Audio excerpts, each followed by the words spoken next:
President, I rise this afternoon to call attention to the Mississippi National Guard on the eve of the 60th anniversary of their largest ever deployment.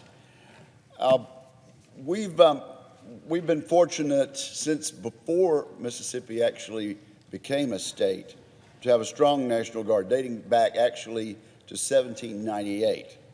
The Mississippi National Guardsmen have served honorably in armed conflicts, including the War of 1812, both world wars, the Korean War and the global war on terror. They've also been the backbone of disaster relief, responding to hurricanes, floods, and tornadoes. But what I want to talk about today is what they did to keep the peace at a time of civil unrest 60 years ago tomorrow. September 30, 1962. And many of us remember this, no doubt you remember this, Mr. President. On September 30, 1962, a riot erupted at the University of Mississippi, my alma mater, as James Meredith arrived on campus. James Meredith would become the first African-American student to gain admission at Ole Miss. And James Meredith is being recognized in Mississippi this week as he rightly should be. My wife, Gail, attended a very impressive event last night on the campus of the University of Mississippi at our beautiful Gertrude Ford Center with Mr. Meredith present. We're glad he's still with us, and he was rightly recognized.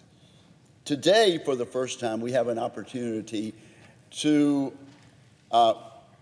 finally recognize those young Mississippians and young Americans who were called up by President Kennedy and maintained the peace and did their duty. The soldiers arrived in Oxford on September 30th. They came from small towns and rural communities across Mississippi, and like Mr. Meredith, some of them are still with us. As we mark the 60th anniversary of that Ole Miss riot, it is right that today we honor the citizen soldiers who stood in harm's way, who answered the call of their president to protect life and property. It was clear even before the violence erupted that many agitators, a vast number of them from out of state, were going to cause trouble. There was a retired general in Texas named Edwin Walker.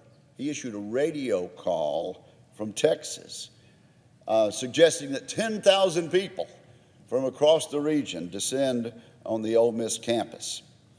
In response, our Mississippi National Guard prepared for the worst.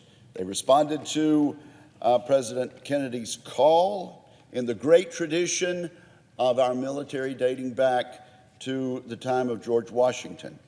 The civilian leadership gave an order, and our military saluted and did their duty. As night fell, the crowds grew increasingly violent, and the need for reinforcements became dire.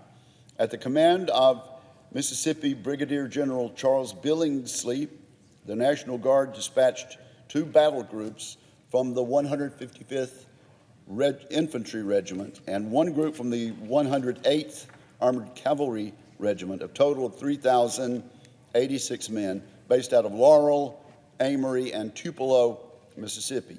These young soldiers immediately met resistance as they arrived on campus.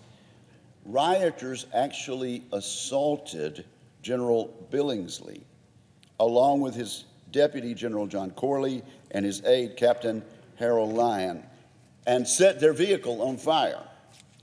These 3 soldiers managed to escape by crawling 200 yards to the Lyceum building, our administration building, while under gunfire.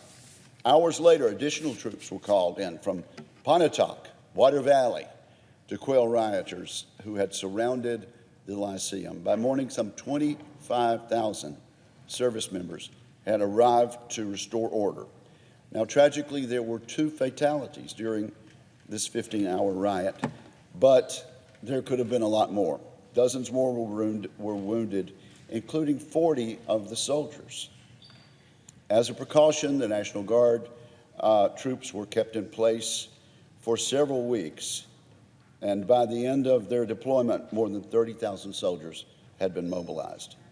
These citizen soldiers did their duty, and following the orders of their commander-in-chief, they prevented the crisis from becoming much worse. This riot was an ugly chapter in our history, Mr. President, but it was one of the Mississippi National Guard's finest hours. And as the decades have proceeded and we've recognized the other people who were involved, this is the first time that the Senate will have had an opportunity to recognize the young Americans who came and restored order. So my colleague, Senator Cindy Hyde-Smith, and I have joined to introduce a resolution honoring the Mississippi National Guard for their heroic actions and designating tomorrow, September 30th, 2022, as Mississippi National Guard Recognition Day. The following day in Mississippi, the University of Mississippi has designated it as James Meredith Recognition Day. And so, Mr. President, at this time, I ask unanimous consent the Senate proceed to the consideration of S-Res 809, which is at the desk. Clerk will report. Senate Resolution 809, designating September 30th, 2022 as Mississippi National Guard Recognition Day. Is there objection to proceeding to the measure? Without objection, the Senate will proceed. And now, Mr. President, I ask unanimous consent that the resolution be agreed to, the preamble be agreed to, and that the motions to reconsider be considered made and laid upon the table with no intervening action or debate. Without objection. Thank you, Mr. President.